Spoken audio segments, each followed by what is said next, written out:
L'objet de ma note de recherche sur les autoroutes de la mer, c'était d'expliquer ce que sont ces autoroutes de la mer et pourquoi elles constituent un projet prioritaire de l'Union pour la Méditerranée. Alors la première remarque qu'il faut faire sur ces autoroutes de la mer transméditerranéennes, c'est justement le fait de devoir les qualifier de transméditerranéennes, puisque à la base, le concept d'autoroute de la mer est un concept européen, inventé et élaboré dans un contexte européen pour répondre à des besoins européens. Donc le rôle que l'on va assigner aux autoroutes de la mer transméditerranéennes est forcément autre que celui qu'on assigne aux autoroutes de la mer européennes, parce que les inégalités de développement entre la rive nord et la rive sud de la Méditerranée impliquent des différences fondamentales en termes de normes, de pratiques et de niveau d'intégration économique, et donc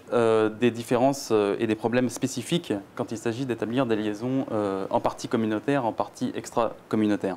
Même si les autoroutes de la mer constituent le fil directeur de ce travail de recherche, la note a surtout été l'occasion de revenir sur le contexte du transport maritime en Méditerranée, qui est déterminé par trois éléments.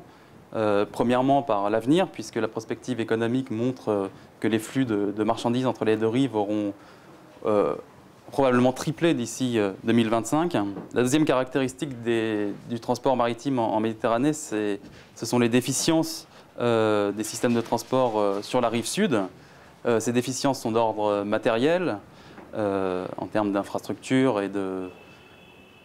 d'équipements, et d'ordre immatériel en termes de procédures douanières, de réglementation portuaire et de mode de gestion des ports. La troisième caractéristique du transport maritime en Méditerranée, c'est que les déficiences des systèmes de transport de la rive sud font que ce système de transport est complètement inadapté au mode de production industrielle en vigueur à l'échelle globale, c'est-à-dire le mode de production à flux tendu. Dans ces conditions, il est impossible d'établir des chaînes logistiques nord-sud, ce qui pèse lourdement sur l'intégration économique et industrielle de l'Euroméditerranée. Ces trois caractéristiques du transport maritime en Méditerranée, qui sont la croissance, la déficience et l'inadaptation, rendent urgents et prioritaires les projets d'intégration des systèmes de transport euroméditerranéens.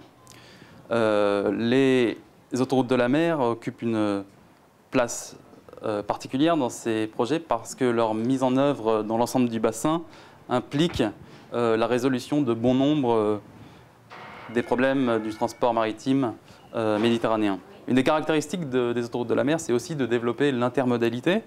et donc de développer les autres modes de transport dans les arrière-pays méditerranéens.